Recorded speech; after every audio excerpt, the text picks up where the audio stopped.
and hand over to you, Patrik. Thank you. So I've prepared a few slides very hastily. So let's see. Do you see the picture, or do you see? Yeah, see it loud and clear, so to speak. Great. And your mouse. Nice. Yeah, so I guess I put together this picture to give an overview of the two projects. That's hosted by Social Systems Lab, and that I'm developing. And I guess this is my way to characterize them. So we have vibe and circles. And during the development of this project, we often talk about me and we, which are two different kind of perspectives that often we can put things in, features and so on. And the we perspective is the more collaborative aspects, which is matchmaking, social media, finding each other and so on. And the Circles project falls more into that. We usually characterize it as Tinder for changemakers. It's a place where you can connect, collaborate, and create change. And then Vibe is a relatively new project that has a more a me focus, which is about your personal profile, your identity, your own personal content and data. So it's a self-sovereign identity platform. And there's a lot of overlap between those two projects. And they kind of both wants to do a little bit of both, but Vibe is more focused on, or at the core, you can say it's the self-sovereign identity platform, where Circles, the core is more towards the collaborative aspects. So I think I want to start with Vibe and go into that. So let's see. Start here. So let's start with like a common scenario where you are signing up to a new service.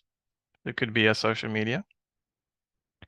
And you're faced with this kind of sign up form that you've seen a million times, where you type in the same data that you typed in a million times. It's your email, your profile picture, your bio. And for convenience, you can sign in with Google at times. And this information gets stored on the corporate server. So let's call it CorpX. So it stores your profile and your identity and hosts it there.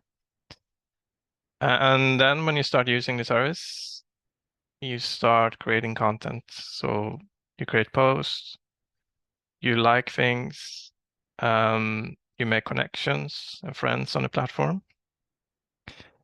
And this all gets stored on the corporate server. And this builds up.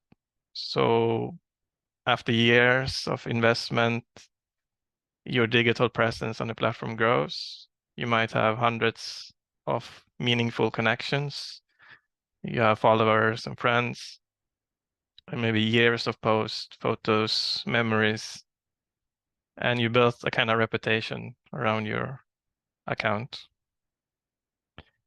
So I think most of us kind of know the problem with this, and we started to sense it. So here are some examples of the problem, and it can be that your data is used in ways you don't like, that is used to train AI. There might be censorship that you don't agree with on a platform. Maybe you started to get involved in politics and activism, and you start to see other activists having content removed and in ways you find unreasonable. And then your account can get banned at any point and you lose everything. And you have this issue where if the data is stored on US servers, for example, they have the right to access that data, even without you knowing, through secret court decisions. And then it might be the owner of the platform might be acting in ways you find unethical. And I think it's very common at this point that people want to move away from Twitter and Facebook, and they look for alternatives. But the problem is that these corporations kind of hold all your content and followers hostage.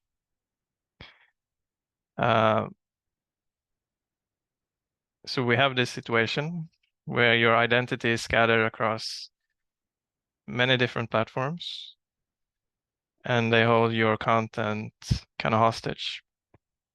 And you might say, okay, I don't like Twitter, I want to move to Blue Sky.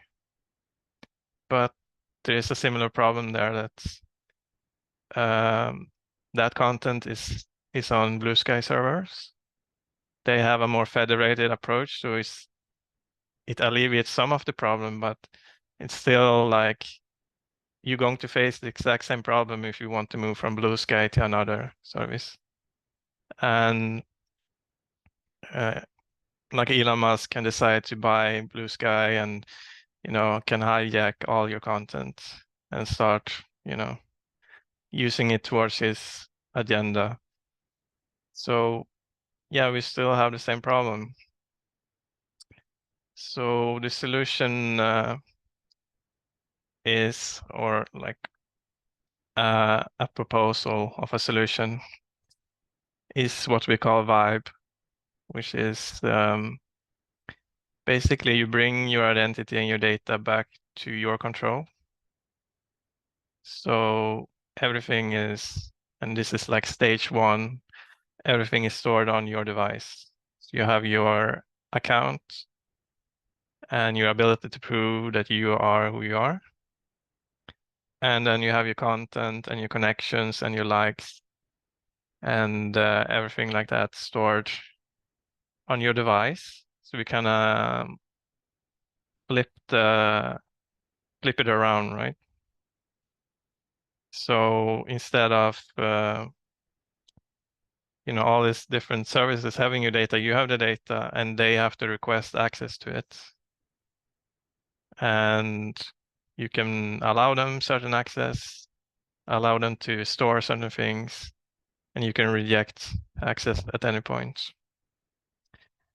And wherever you go, you bring your stuff with you.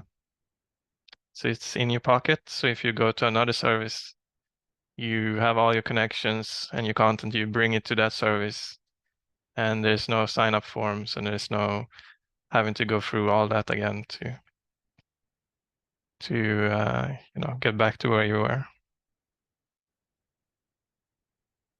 So that's Vibe in a nutshell. And maybe I should do a demo now, or do you want me to go into circles first? I think the quick demo now is a good idea. All right. So let's see.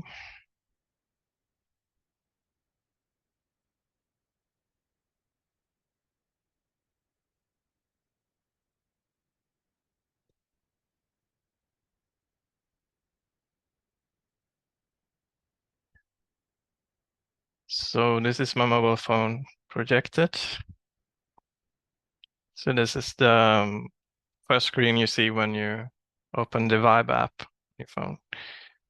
And I have two accounts, so it's asks me to sign into one of them. So I click on Patrik, and now the screen is black, but for me, I see a fingerprint scanner. I scan my fingerprint, and now I'm in the app. So basically, this is like a combination of a browser and like a mobile app grid.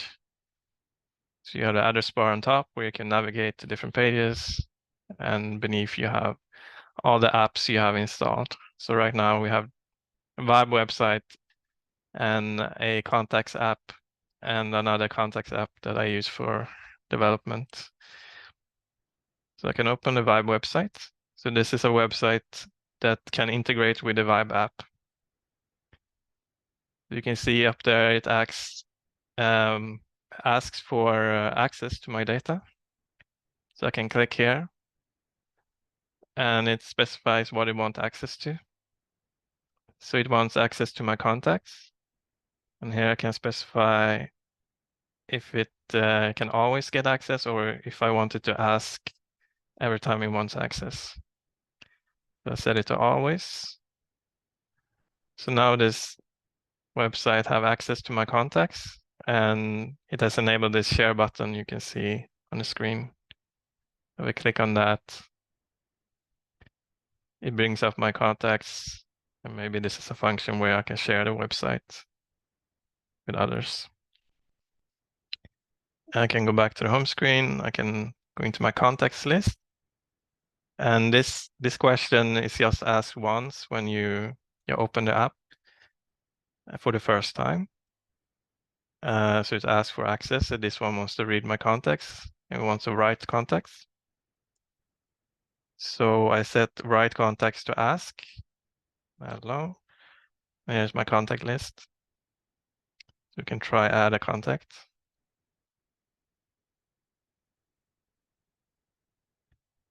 Let's add another Tim.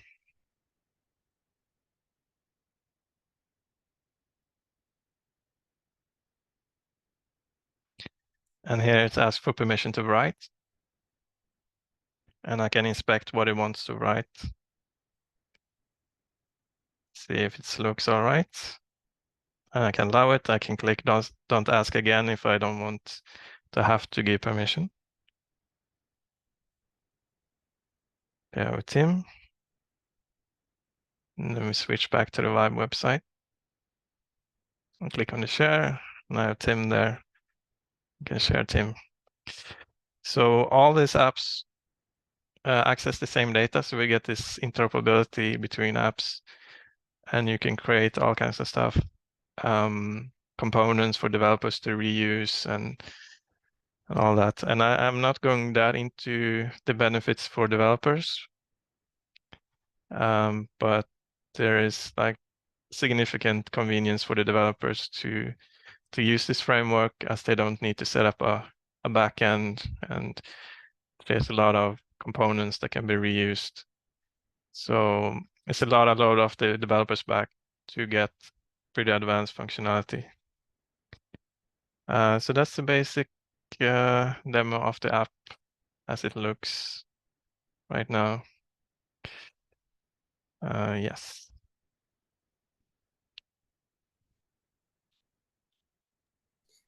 Thanks. Does anyone have any questions before we move on? Andy? Yeah, thanks, Patrik, Tim. So one of the things that occurred to me when you demonstrated the Vibe website as an example of I think it's an example of the interoperability between the Vibe app and some kind of external app or a platform.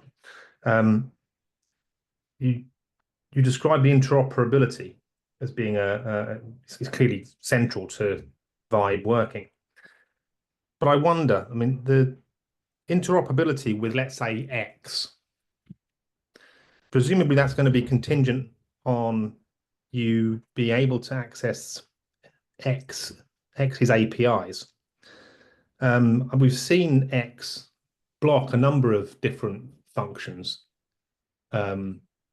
Even I think, did they even block website links at one point? But a lot of these platforms are based upon a business model that require a network effect. Do you think that it's likely that X and other social media platforms will allow you to interact allow interoperability in the manner that's required to grow this? I'm not really counting on it. So I don't think Twitter necessarily wants to start opening up and sharing the content. So what I hope is like new social media emerging that uses the Vibe platform, and that people wants to see the convenience of not having to have their data held hostage and so on, that they prefer to work with applications that are compatible with the Vibe, platform. Okay. Thanks. Right. I think, yeah, and in addition, I think as the Vibe platform attracts more developers and can provide more advanced functions, it's not impossible that it can have its own function as a, I guess, a peer-to-peer communication device. It could be a Signal or Telegram or or WhatsApp, but for Web3 or whatever. So it could have utility. Oh, I can use this instead of Telegram or WhatsApp. If I want to get off big tech. So I think that's one reason why it could get traction. The second reason is, I think, as Patrik implied, is that all the tools we'll build, all the tools that the open source community will build, will be much more keen to connect to something like Vibe, because because it's self-sovereign and it solves a lot of other problems. So I think it's prepared for the next version of the web. I think as we continue developing, it's going to get more and more apparent, like that your data is never, you don't have any real freedom as long as you're a vassal to an oligarch. If you're living, you're living under even exact, like you might think you're buying a Tesla, but you're not. You're really just renting it because it can be shut down centrally at any point. And as that gets more and more apparent, not your keys, not your Bitcoin, not your code, not your car, that kind of meme, then I think there's a whole movement from the crypto space about building true self-sovereignty, even if there's a lot of BS in that space. But there's a lot of a drive towards self-sovereignty, and I think that's maybe thinking down the line, 10 years, 5-10 years from now, we can see the use for something like Vibe much more, it'll be much more self-evident. You can also add this now to voting systems and other functions where you want to tie it with the altruistic wallets, and it becomes a very reliable source of identity. And then finally, if one can build additional, as Patrik implied, if you now could control your relationships through not just communication, but so if I'm on a platform, people are funding me, I get kicked off the platform, I still have all my contacts, all my funding, it's all going through Vibe and not through whatever app I was using. So I think there's a broad use case that would make a lot of sense. But that said, yeah, obviously this makes no sense for any of the existing centralized platforms to even allow this as a login option. So it would have to come from somewhere else. It's progression. Yeah, I want to any add, of the other. Yeah, sorry, Patrik. I want to add two things to that. And one is providing an off-ramp. So being able to import your content from Twitter and Facebook and your phone contacts and so on, and easily be able to connect with other people who do that is one way to help people transition from existing platforms. And another way is, since we have a web browser integrated, if someone visits Twitter and scrolls in their feed, we can have an overlay or like augment the functionality to see, okay, this Twitter user has a Vibe account. Do you want to add them on Vibe? And in that way, we can kind of make people discover each other and start, Vibe starts being useful when you're visiting Facebook and Twitter and these sites, as you can find Vibe users that way and have an easy way to add them as a contact and message them and maybe offer even more convenience than these these websites do.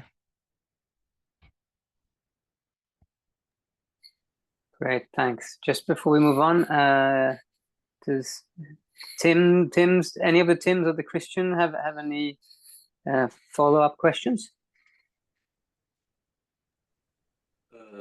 I'm still listening and trying to trying to catch what this is. Interesting stuff. Yeah, I'll wait with my question. Thank you. All right, I'm sitting here with a radio journalist, Daniel, and I don't know if we have any questions. Do you have any questions, Daniel?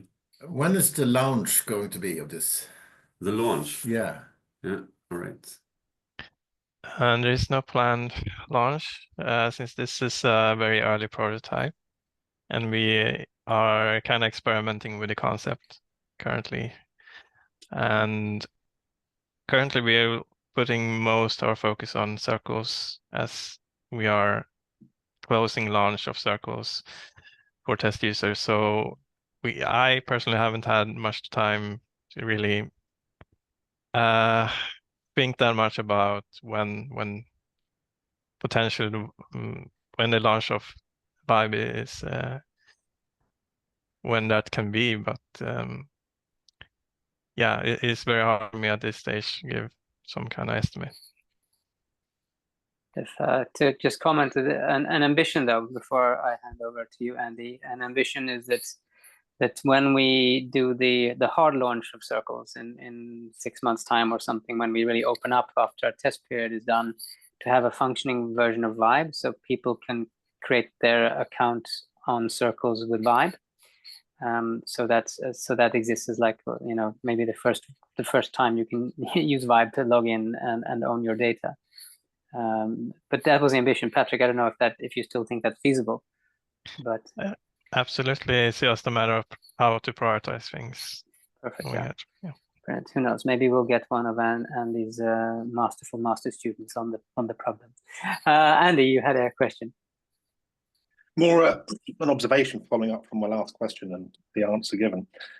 So clearly the issue will be for Vibe, how do you gain traction when most people are pretty well wedded to a social network, though things are changing. But I'm guessing that you're answering the question with the Circles app. In that, you know, Circles, I understand it, is focused very much on me and my community. That's the value is that it's going to be very much a local,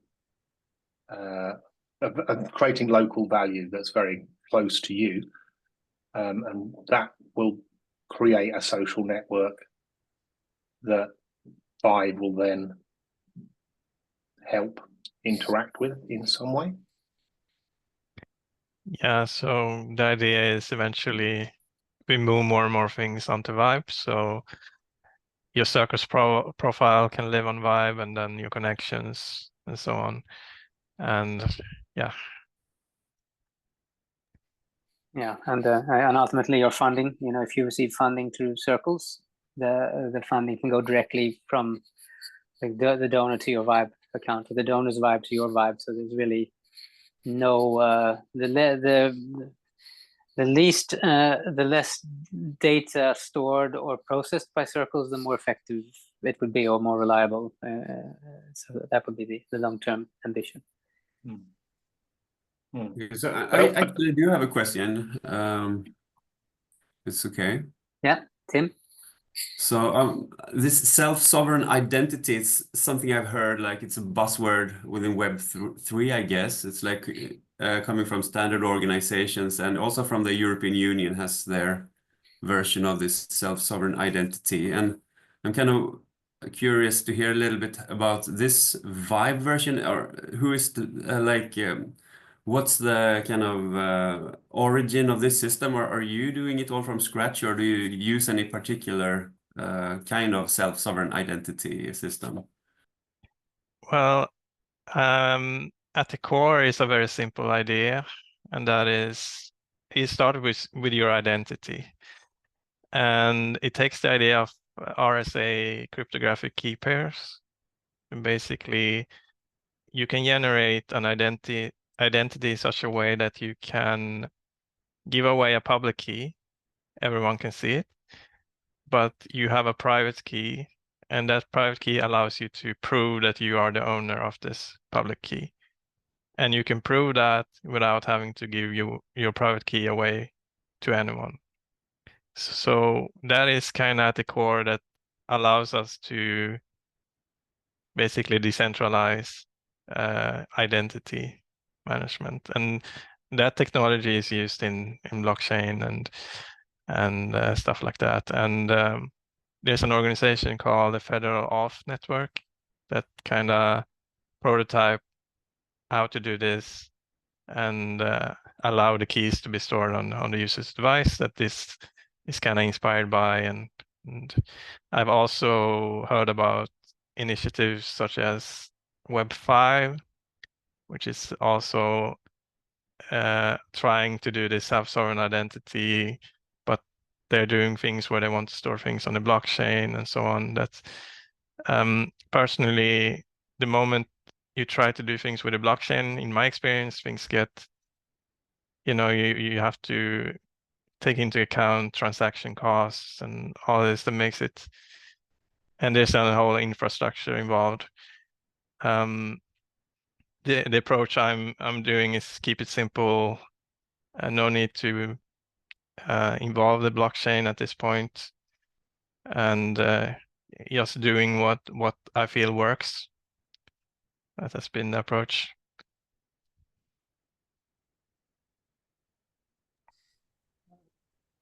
Andy had a question. Yeah, when you said that it's a way to manage your funding, it occurred to me that the starting point of our interaction, Tim, was the presentation in Stockholm of enterprise by design and the use of a creative currency, which is like a pre-funding mechanism to provide. It kind of gamifies and gives feedback for good behavior, essentially, within a system or a social system. The potential for my students' work going forward might be both on the community aspects within circles. As I've mentioned, they have a particular interest in AI, so you might, for example, imagine two different groups who have aligned intentions but aren't aware of each other. So you could use some kind of language analysis to identify alignment and help coalesce larger, more capable, more resource groups. So that's one area that perhaps the students might add functionality. But also, it only just occurred to me that the gamification that we use in Enterprise by Design, which is an educational program that models a startup type social system, pre-funding, before you actually get donations for the altruistic wallet, you could just use a token, a creative currency, as a gamification mechanism. And in that case, your current individual balance within certain projects would be managed through Vibe. And indeed, the liquid democracy functionality, which I have a particular passion for, as you know, could be mirrored with a kind of a liquid donation function. Essentially, I think you've already got this. I think this maybe is your idea with the altruistic wallet sim, but I'm not entirely certain. But then comes to mind a quote by Nassim Taleb, in which he says, "Don't give me your opinion, show me your portfolio." The fact is, if you have a store of value on your personal Vibe, and you're making donations from your personal account, altruistic wallet, if that's what you're calling it, that's a perhaps more interesting measure of one's values than what you're saying. So how the information on your personal wallet on your, the pre-funding mechanism, should we say, the gamified pre-funding mechanism to align people, how that might correlate with what you're saying becomes an interesting project in itself that the students might do. I wonder if you have any comments on that. I'm kind of thinking out loud. Forgive me. Yeah, definitely. I'll jump in since the altruistic world is sort of more my vision domain. I definitely. I don't want to dive too deep because we want to move on also to circles. But I think there's definitely a lot of thinking in that direction for a number of reasons. And there's Roberto hasn't joined us yet, but he has his appreciation sharing system, whereas like you share appreciation points. You have 100 points, and you can share them in any way you like, except you can't give any to yourself, only to the people you work with. And then everyone can do this in the project. The appreciation points don't have any intrinsic value. They're like you're digging out channels into various tributaries, so that when somebody donates coffee coins, then these get shared out in parallel or tandem, or as the appreciation has been shared, you say, oh, this person got the most appreciation in this project, then they get the most coffee coins or massage coins or whatever tokens. So the idea is you have a system that is more showing where funds should go if they arrive or when they arrive. So that's one thing you can play with. The other thing we've been playing with is this notion that if you join circles, you pay membership fee, you get like tokens, and then these tokens end up in your altruistic wallet. You can send them every time you give somebody thumbs up. Maybe 5 tokens go from your wallet to their wallets. The idea is that it becomes this transactional system. It doesn't have any intrinsic value again, except at the end of the year when we figure out what kind of surplus are we producing, and then that is divided by the number of tokens, and that's the dividend. And at that point, all these tokens now get converted into USDC or whatever monetary value we're using. So there are a lot of things you could play around with before going full on with actually sending fiat or cryptocurrency, actual currency with actual tradable value. We could start experimenting with the gamified value, and I think it also has value because you could play this system in so many different ways you can experiment with, and it feels like the Vibe app might be a really useful tool for that to experiment with. So I think we should definitely dive into that as one of the proposals for the master students. Sweet, cool. All right, Patrik, if no one else has questions, I'll hand back to you. Sure. So I put a lot of focus on Vibe since, it's the first time I'm demoing it, and so let's see. Let's dive into circles. Circles, we tend to characterize it as an open social media for changemakers. The term social media we feel is too limiting, but it's one way to describe it, and another is Tinder for changemakers. And it's a web application, and it's that can be accessed through mobile as well. It's really where it started from both me and Tim.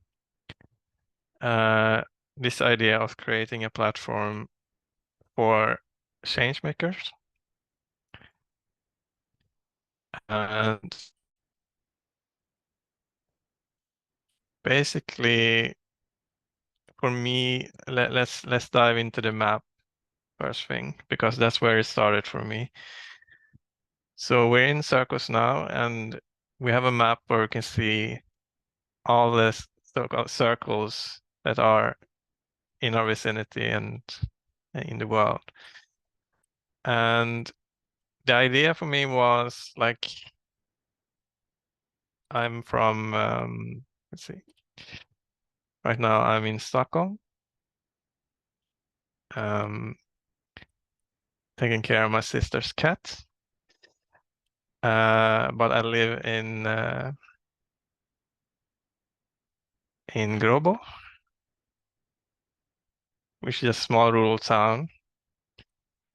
And I wanted to be more engaged in my community, but I had no idea what was going on around me and where I could find a kind of entry point to get engaged in activities.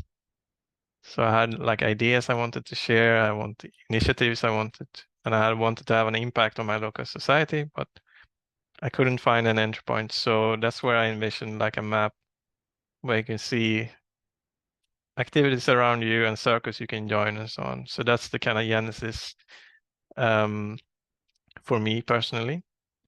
And then Tim was working on something very similar for, you know, more geared towards politics and being able to put forward proposals. But it's still the same thing where you want to organize and you want to find each other so you can, you know, get together and make things happen. So that's the kind of focus on the platform. So what the platform does is to allow you to discover circles in your vicinity. You can create your own circles. And once you created a circle, you get all the features you can expect from a social media, where you can have a social media feed where you can post things within your circle.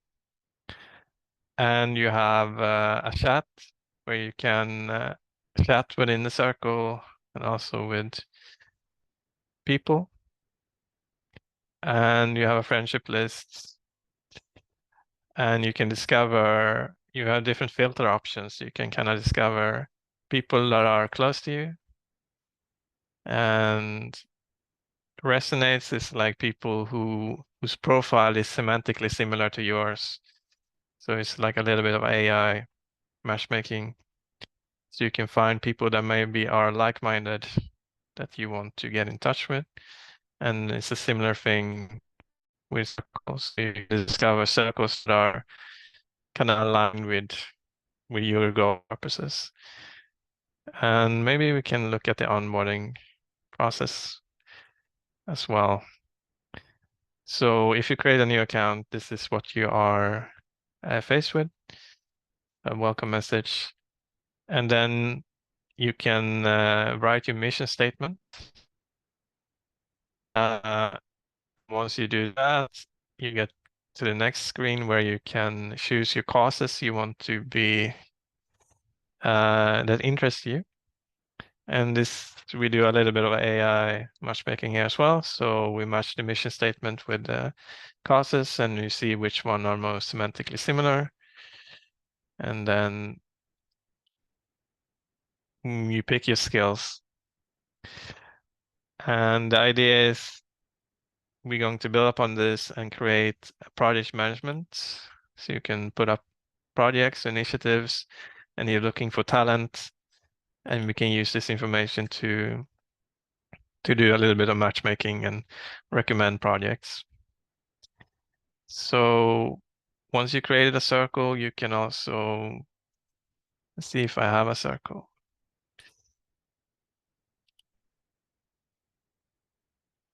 I have a little test circle. So this is how it looks when you enter a circle.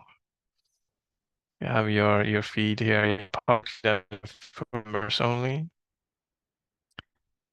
Go into settings a little bit, where you can set up user groups. So you can have different types of members. Right now we have members, moderators, and admins. And then you control the access to these groups. So you can control who gets to do what and so on. You have a membership request section where you can see people who have requested membership. And you can approve and deny. Here we go. Yes. That's basically it. You have a little bit of a personal toolbox here where you can see your new chat messages and if someone joins circle wants to join. And you can see your friends and so on. So that's basic core of the platform. We plan on building upon this and yeah. Tim, anything you want to add? Yeah, I think something that I think is really valuable is also like a questionnaire. So if you start a circle, you can set certain criteria for someone to join that circle, and in the form of a questionnaire, you can have special requests to give access. This is obviously something that you later on will be able to use as an individual on the platform, like who can contact me and in what way can they contact me. So I mean, it's a great way to avoid spam on the platform. Although maybe spam is not a huge problem on platforms in general, but definitely in other circles and other contexts. And then I guess one could say that if you jump into a circle again, Patrik, the UI we've been working with is that if you look at on the left hand side, you have like these general functions, general search or universal functions, and then the idea is that you have separate settings in each circle, so that you have almost like sub pages, so that you can, if you look at this, if you look at the general map, I'll see sort of your map with all your contacts, all your friends, or whatever you have. But if you look at the map within the circle, it'll be more focused on that circle's context. So if it's Africa Burn, it'll be more focused on Tanqua Town, and that place. But if you're looking at all the members or all the people that are coming to Africa Burn, then the map will then expand, and you'll see all the people around the globe that have bought tickets and are coming, and that you might want to reach out to or matchmake to, because you might want to be sharing resources or offering to help on their camp or vice versa. So the idea is to create an interface so it becomes clear where you are when you're using the different tabs.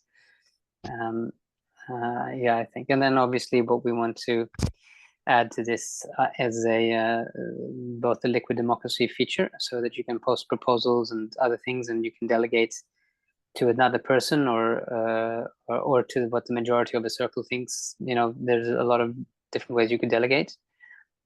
So if I want to delegate to Patrik, maybe I'll just click a little delegate button on his profile in this particular circle. So whenever there's a vote in this circle, Patrik votes, but he doesn't vote for me in general. In other questions, only in this circle. So you can do a very granular version of liquid democracy, and then also we're adding the task manager. So we've got our soup kitchen. We need volunteers on Sunday. Here are 3 slots. I can claim one of those hours or 3 of those hours, and once I've performed, that ticket goes onto my profile. So if you look at my profile, you can see, okay, what has Tim done the last 6 months or last month or whatever. As you can see, what's my contribution been. So whatever, if you choose to let people know what you're donating, or you choose to let people know, what you contributed with, then that gets stored on your profile and ultimately in your vibe. So wherever I go in the world, if people scan my vibe, they get a reliable story about my reputation, my appreciation, my connection to my community, my impact on the world, if you like, my presence. So those are things I feel are the transformative aspects of circles and vibe. And then finally, I'd add, obviously you also want to build in the video function. So in the future, we'll be having this conversation on circles. We'll be able to see on the map who's talking, who's in the conversation. All the notes we take during the meeting will be stored on circles in that particular circle. If I click Andy Goodman, I'll actually go to his profile and I can send him a private message, or I can add him as a friend. So we'll have like an integrated video function, and if we have a meeting and we decide on a bunch of tasks, we can create those tasks in the meeting. They'll be integrated to our profiles. So if I am in 5 different meetings one week and I have 15 different tasks from all these different meetings, I can see them all in the different circle, but more importantly, I'll see them all on my personal calendar, my personal to-do list in one particular space. So it allows me to much more effectively manage my day. And those are, some of the things I think could make the vibe quite interesting. Even obviously in the bigger picture, but even between it being the new global identifier that gives me access and awards me trust, it could also have personal use before it has network use. All right. Yeah, let's open up to see if there are any questions. Maybe Tim from Africa Burn, any thoughts in particular, if anything we can answer for the coming weekend? To be frank, I think that's perfect. I will be able to feed back questions from the other people that'll probably ask harder questions than I can't think of anything right now, to be honest. It will seem obviously, I suppose the one small question is obviously Vibe is going to do the heavy lifting for the profile and sign in at this point. Is that correct? It will be, yeah. Yeah. Okay, cool. Eventually. That's very cool. I really like that. That's the newest development for me that I've seen. Ultimately, like that's really cool. And it was always kind of niggling a little bit in the back of my head how the profiles would be sort of somewhat centralized or separated from circles. So this makes total sense. It's like the right answer. Yeah, I can't think of anything else, but I will definitely feed back after the weekend. Brilliant, thank you. Christian? Right, so thank you for that. What pops up in my mind is something that Tim and Tim, we spoke about this last Monday regarding like I'm not sure of the wording here, but social nudging perhaps could be one term to be used. And I'm just wanted to ask how you were talking about it in the end, like the transformative part of circles, and whether how to enhance social behavior in this kind of platforms is, I think, very interesting. Like we have seen how it has been done before, and I think in this case it is a clean sheet, and I'm wondering how you have been reasoning towards like social behavior in some kind of positive sense. Like I'm not sure. This is an open question for Patrik and Tim, perhaps, that you have been developing this. Do you wanna go first, Patrik? Sure. Right, so we do want to keep some of the gamification aspects, like the feedback, I guess. That's kind of pleasurable when you're on social media, where you put something out there and you get some response. I don't think that's necessarily a bad thing. Of course, that can get people addicted as well, but there's something about feedback that is, we like it for a reason, and but the feedback doesn't have to be just, oh, they liked your post. It could be, you know, that it could be useful information to you, so you can see like, oh, what I'm putting out here is working, and so on. Is having an impact, if you will. And the feedback doesn't just have to be likes. It could be like, if I get involved in a project, or like I donate to a project, I want the feedback to see, okay, I donated to this project where they were like building a well in a garden or a permaculture place, and then I see the impact of that. Oh, the well was built. So I get some kind of response, see what I put in there, what I supported as also bear some fruit. So that's one thing that comes to mind around that aspect.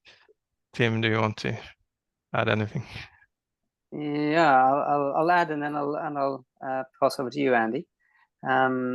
So yeah, I'd say Charlie Munger, I think, is not alive anymore, but he had this saying that, show me incentive and I'll show you the results. And I think the incentive with commercial social media is, keep your eyeballs on the screen, and then we'll send ad money, or we'll send other ways to manipulate you, or we want your data, we want it. So in that incentive system, it's not surprising that you get a very dysfunctional social culture that spins out of this. So Circles has a different incentive system, since we're not so if from our perspective as builders of one version of Circles, I mean, we'll put out the first version of Circles, but since it's open source, I'm sure there will be many versions.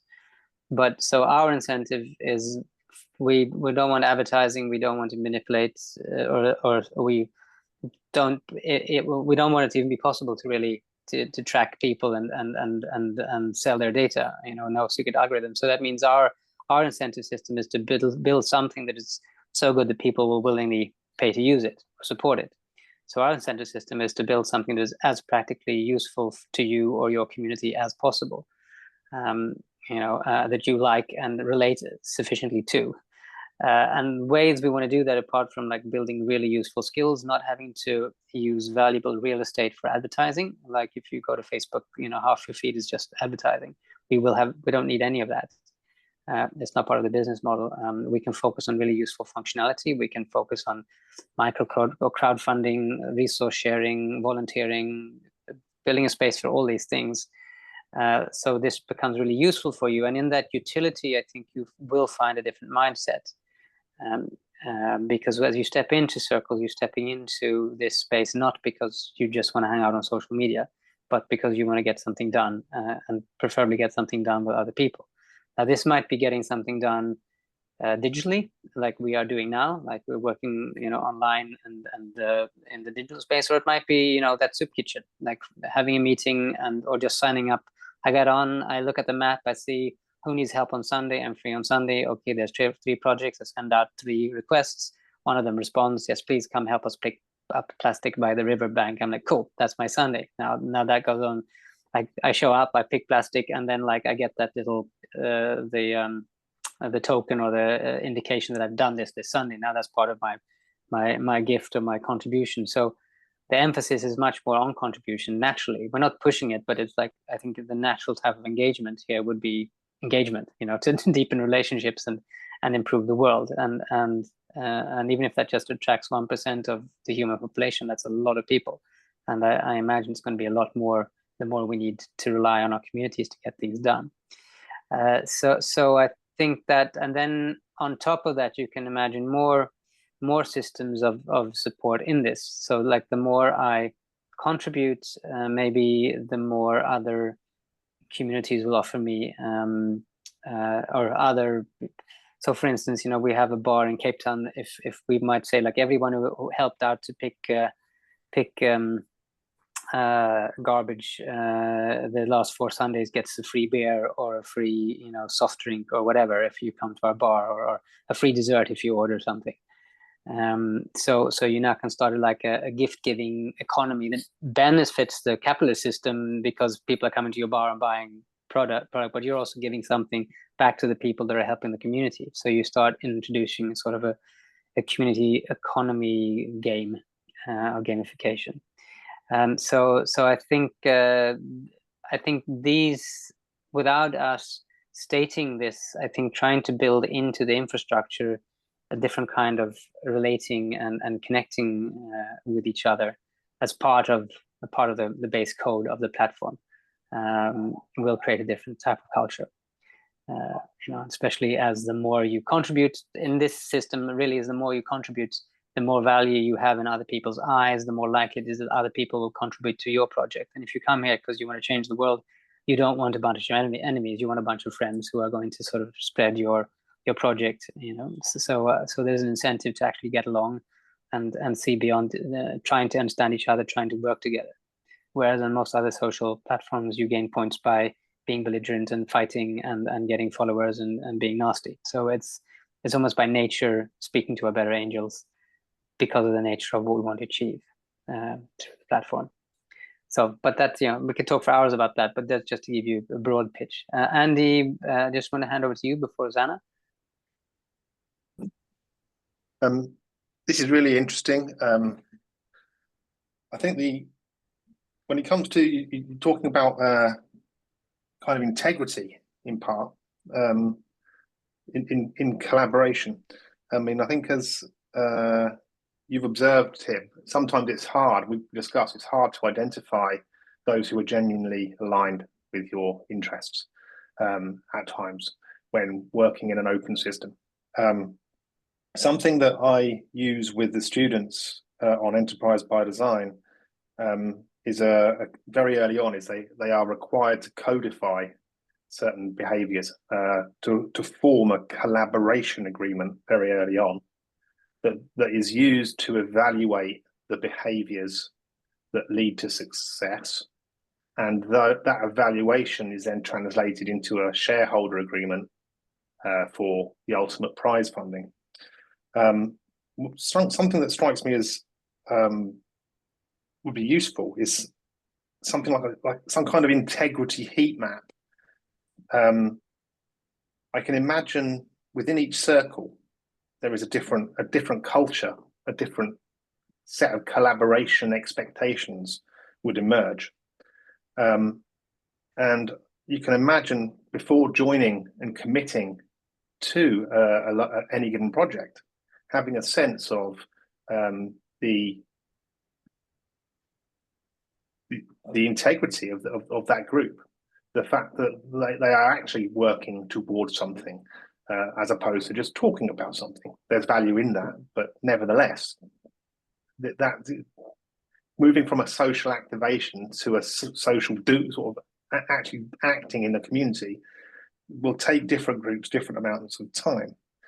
So I wonder whether, I'm just thinking out about projects again,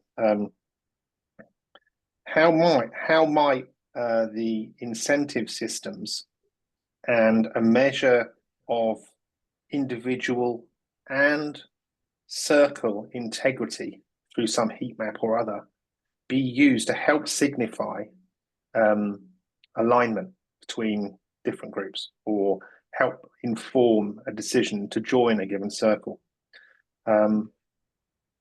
The other thing that I've just doodled here is when I work with teams of students, the having some mechanism to facilitate a split. You might, for example, see in a culture, a circle would grow to let's say 100 members for argument's sake. But for whatever reason, there is a split. 20 of those individuals decide actually there is another circle that is more aligned with that subgroup's value systems and also time to contribute. Different people can contribute different amounts per week, and some groups might want to move faster than others. So maybe there's some functionality in there to facilitate joining, assessing, visualizing, splitting and coalescing circles would be really useful. I have a lava lamp in mind, an image of this dynamic system of rising, different speeds, splitting, joining. I'm sure that the incentive systems that you referred to, that Munger pointed at being so important, those incentive systems are probably going to be different for different cultures. So yeah, again, slightly random, but given that you're publishing this video, it'd be useful to show my students and hopefully get their contribution as well. But great work, really I'm loving this. I mean, I think as Christian said, this is great. I mean, this is usable now. We can get going with this. So congratulations. Thank you. Thank you so much. Yeah, no, I think there's it's like we're trying to build a base layer with a lot of focus on utility and ease of use, and then we hope that the type of people that start populating it do it with the goals we have in mind. You come here because you really want to make a change, and you feel you can't do that on other platforms because, again, incentive systems. And I think even if it'll take some time before actually producing a dividend, I think that the fact that we're all in on returning everything we possibly can back into the commons is a strong and interesting new business model for that interesting new world we're trying to navigate ourselves towards. So it's yeah, I'm glad that you like it. And obviously, once Patrik has a bit more time to connect all the pieces here, you know, with all the mapping functions, and we then hopefully with a bit of help can add the other functionality we want, we should have a pretty decent platform for managing community projects and our own lives and big projects. And Zanna, I'm going to just give you a chance to comment. Hello, everybody. For those that I haven't met yet, I'm Zanna. I kind of head up the comms and work on the strategy, the business strategy with Tim. I kind of wanted to speak to the alignment that Andy was speaking to. It kind of ties in with the why of this project that Patrik said earlier, and it's also kind of my why for why I joined the project. If you get to a place or a geolocation, you kind of want to find others that you can engage with. And what I love about Circles is because of the map feature, it's sort of an impact atlas where you can have hyperlocal engagement, or you can have global collaboration depending on where you travel to. And because we're focused on enabling the grassroots involvement, and I guess we're relying on the AI's matchmaking capabilities to kind of bring the synergy. But once the AI does the matchmaking and there's the grassroots involvement, then you find alignment with your community. And because we're trying to keep the engagement in real time, we want to establish the virtue ledger that sort of tracks and verifies your contributions in real time so that you have your reputation score again in real time. It kind of enhances that gamification aspect of keeping up your score, so to speak. But I think in terms of alignment, the real power of Circles, in my opinion, is the grassroots involvement. You might be able to donate to somebody far away, but it makes much more sense to be able to donate your time to something that's local in your community, and extend your circle in that way.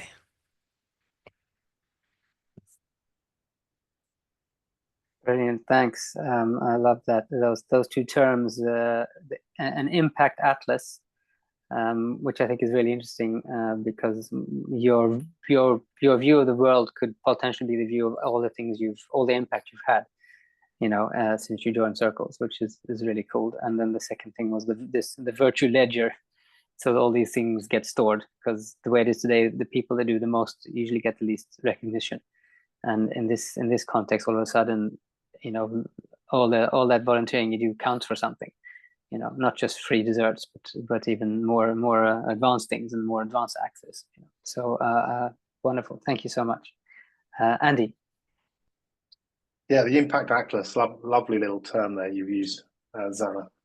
Great, and it just reminded me when talking with a colleague here about these potential projects with students, I imagined how our local government, national government, might use this as a means to allocate resources for historical reasons. I mean, the Welsh government is a relatively new institution.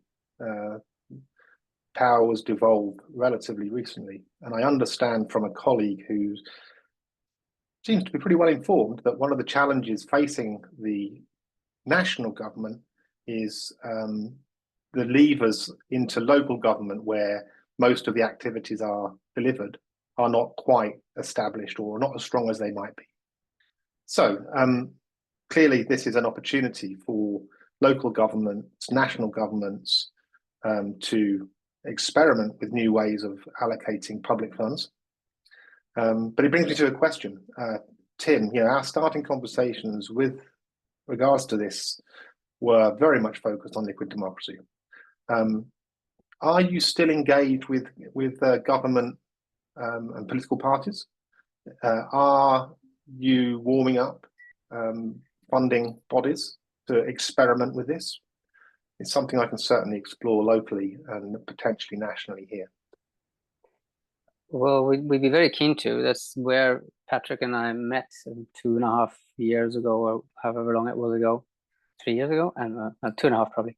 Around this, we're both very passionate about liquid democracy, but realized that you needed the social, before that, we need to start locally working on getting things done, getting people committed and engaged. And then I think democracy becomes, once you're a group of people who want to create an impact, then the voting aspect comes in, and once people realize, and I think also you created a bit of cohesion. I think it was Christian and I were talking about this the other day, that there's so much conflict in the social media space. It's very difficult to get any consensus, because it's almost like, if we don't, when I was young, a disagreement meant nothing. You disagreed and fought all the time, you're still friends. Today, in a disagreement is like a declaration of war.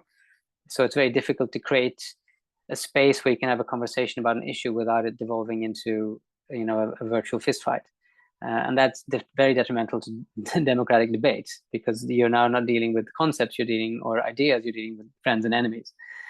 So if you create a space where you can seek to understand each other, seek to achieve things together at the local level, it might get a lot easier to you look at the Ukraine-Russia conflict entirely differently than I do. That's interesting.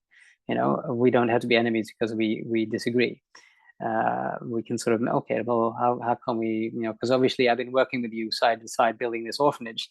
So I don't think you're a deplorable human because you don't disagree with me. And I think out of that, you can build a basic structure upon which you can start building a functioning democracy, which I obviously think needs to be built around liquid democracy.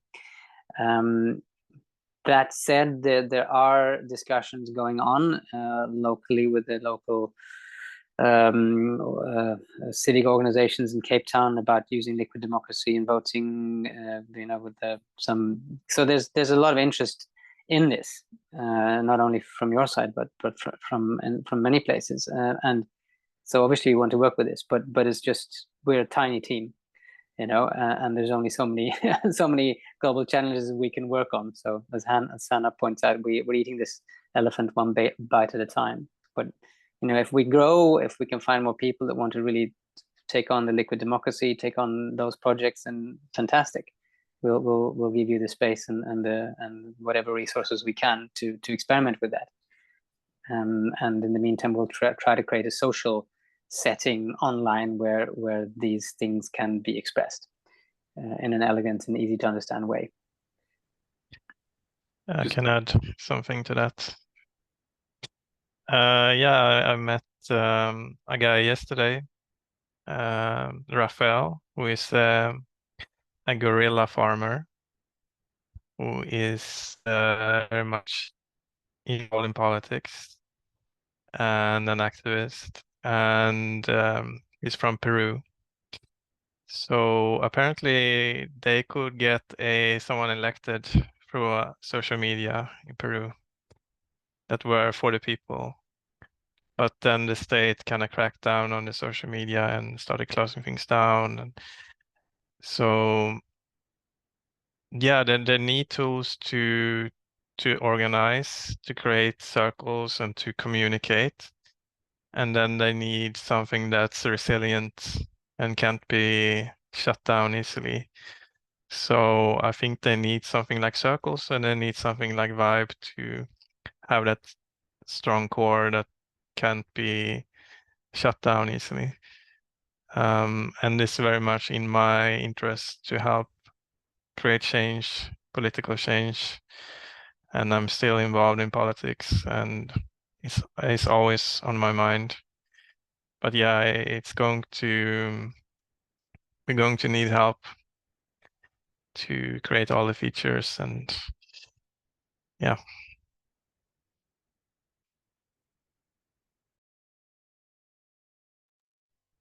Yeah, and I agree with Patrik on that. It's it's core to what we want to do, and it's part of part of the greater change making we're making. We need to organize locally, but we also need to organize globally, and we need to agree on what rules should we all play after, and we need to find ways to know that we are playing along with these rules. We need to find ways to select better leaders, or let's say better representatives, and all these things could be done through circles. Because why would you vote for a politician who doesn't have a long history of commitment and project management on circles? Because who are you? Like, where did you come from? Like, who's paying you? Whereas if you've done this work 20 years in communities, I'm much more comfortable giving you like my vote to have negotiations in closed rooms and hope for a good outcome. So the thing is, you can't. It's like an advanced piece of machinery. If you replace one cog, the machinery breaks down. You've got to sort of replace all the cogs at once. And this is an organic machine, so you don't have. But you can sort of realize that everything affects everything. So you have to build something with the right type of incentive system that works with human psychology, that speaks to less to our belligerent fighting nature and more to our problem-solving nature, and endorses that type of behavior. And I guess that's sort of what we're trying to achieve. Just very quickly, Tim, either you or Patrik commented about the conflict that arises and largely characterizes social media. In the chat, I've just posted some information about what's called the KJ method and highlighted in particularly step 3, silently sort ideas into related groups. The reason I've highlighted that is when I was trained with this, the trainer said that while more often than not people want to discuss ideas, it's been observed that they spend a vast amount of their time discussing the edge cases and getting, the conflict feeds itself.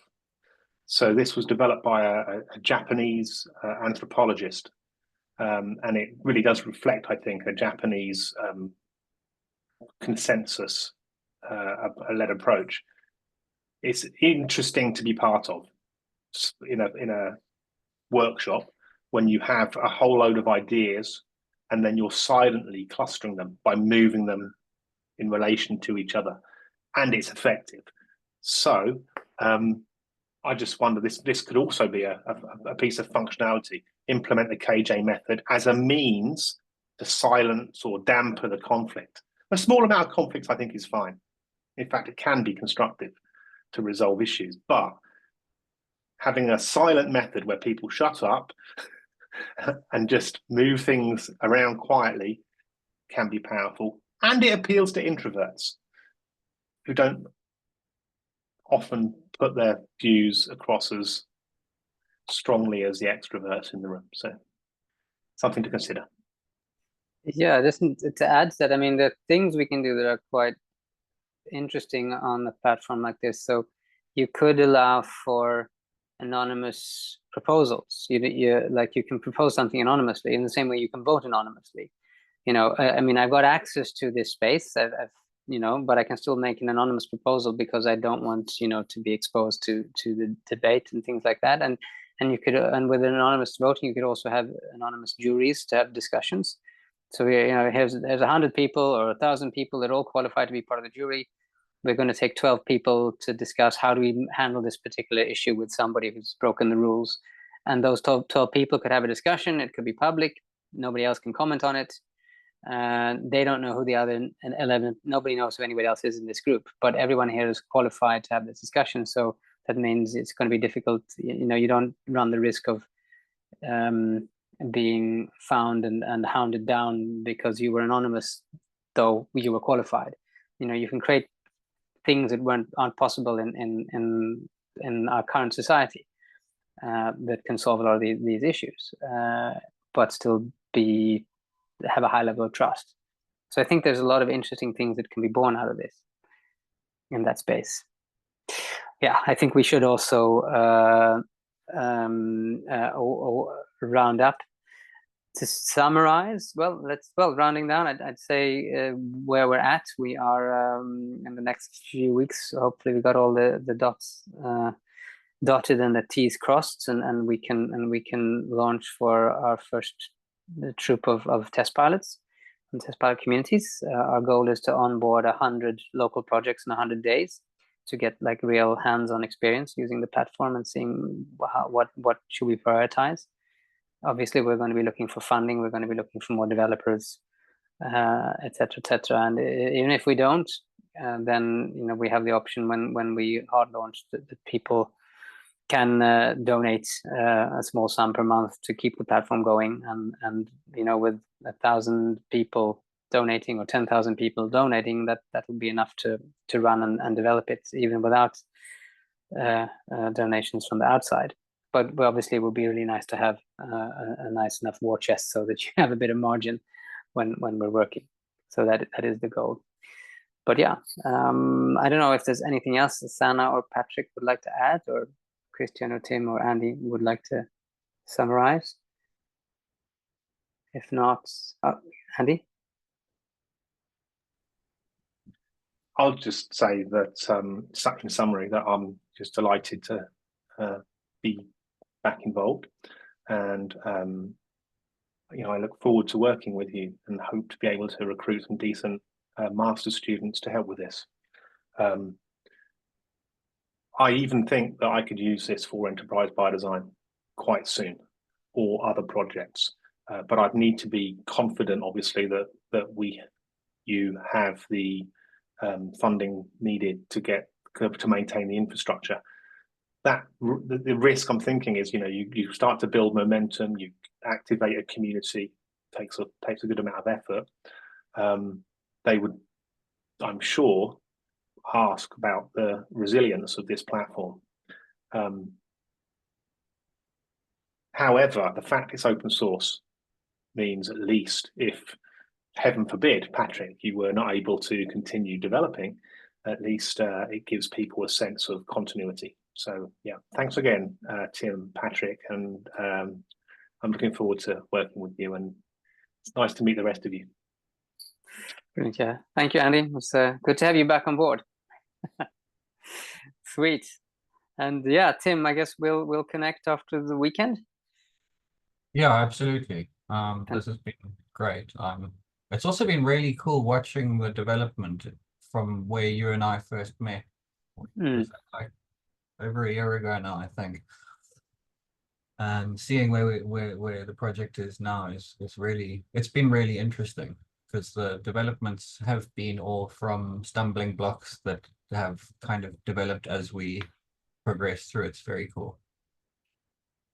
Thank you. Brilliant. Thank you so much. Okay, guys, thanks for joining us, and we'll touch base soon. Brilliant. Take care. Take care. Cheers. Cheers, guys.